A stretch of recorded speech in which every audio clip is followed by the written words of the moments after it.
Hello दोस्तों, welcome back to my new blogs. Finally एबे 5टा हलानी जेहेतु रज पाखेलानी मुझे रज आमर सब पिला बेलू रज जेहेतु मु मामू घर थी समस्ते रज है माने समस्त ड्रेस हुए से आमर ट्रेन चली गाँव अच्छी जस्ट बाहर आम ब्रह्मगिरी मार्केट तो पूरा बहुत बड़ मार्केट हो गलानी। मार्केट जीवा निज मन पसंद ड्रेस किन आने चलते जीवा। आम ए जस्ट बाहर दाण्डे अच्छी देखिए खरा कोरटे पड़ूला खरा ए कमिगला।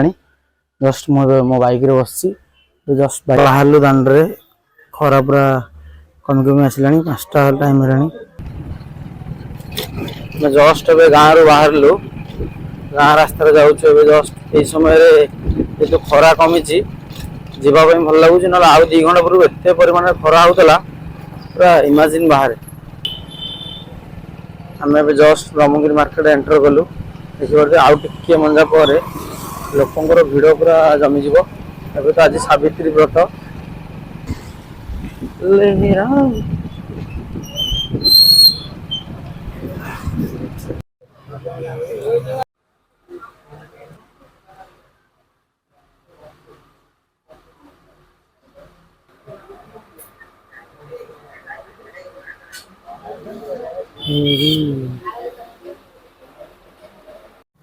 फाइनाली आम नुआ दुकान गोटे आसी पहुँचलु।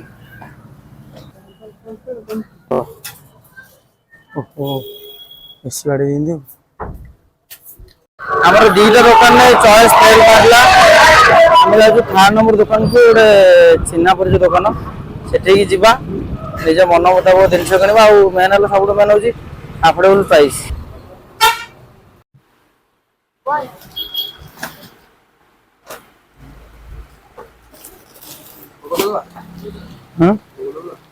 नहीं नेली बैठी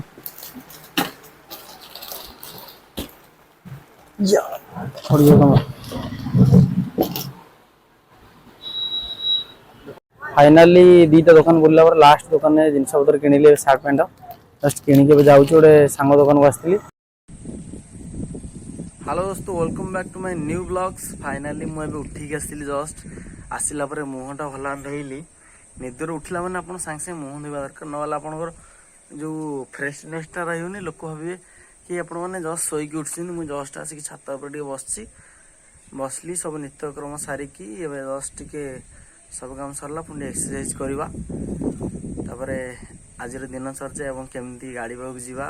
आज कम भी चलती रज रहा आज है 12 तारिख जो ओडिशा रे नुआ मुख्यमंत्री बछाई आज सब मंत्रिमंडल शपथ नेबे एवं जीवा गाड़ी पाखर बुलिक आसवा एक्सरसाइज करवा।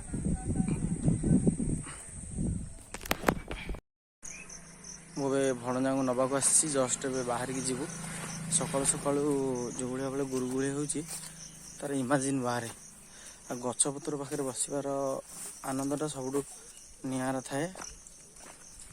मुझे जस्ट आसिक गेट्र बाहर को बाहरली गाड़ी मोर ये पार्किंग आम गले से पट रोड को जीवु शिरुली जीवु जीवा से आज कमी कम हो रज तो पाखेला हिसाब पत्र आज इवनिंग रे कराब कारण रज पाखेला आउ गोटे दिन रहा काली दिन हिसाब न कले सब गोलमाल हो पुणी जी वर्षा ना रज पर चलो चलते जीवा कम कि देखा बुलिक आसवा घरे कौन सब रोषे आज मेनू कौन अच्छी खाइबा आ तो घरे चूड़ा भजा होता।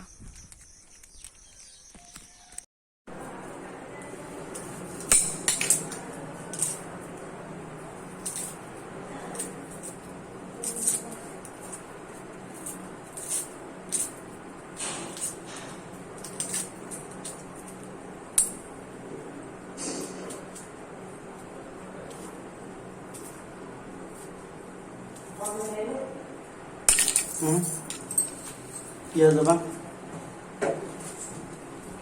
रक्तटा पूरा आप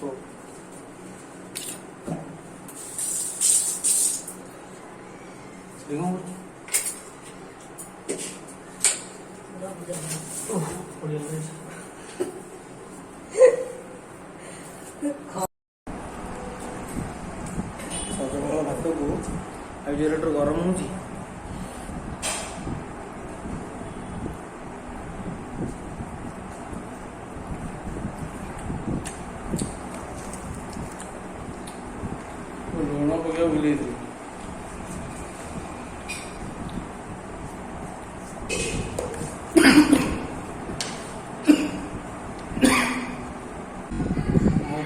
ଖାଇଲା ବେଳେ ମୋ ତଣ୍ଟିରେ ପୁରା ଲାଗିଗଲା ଏତେ ଜୋର ଯେ ପୁରା ଅଲଗା ପ୍ରକାର ପାଗଲା ଭଳିଆ ହେଇଗଲେ ଆପଣ ଜାଣିଥିବେ।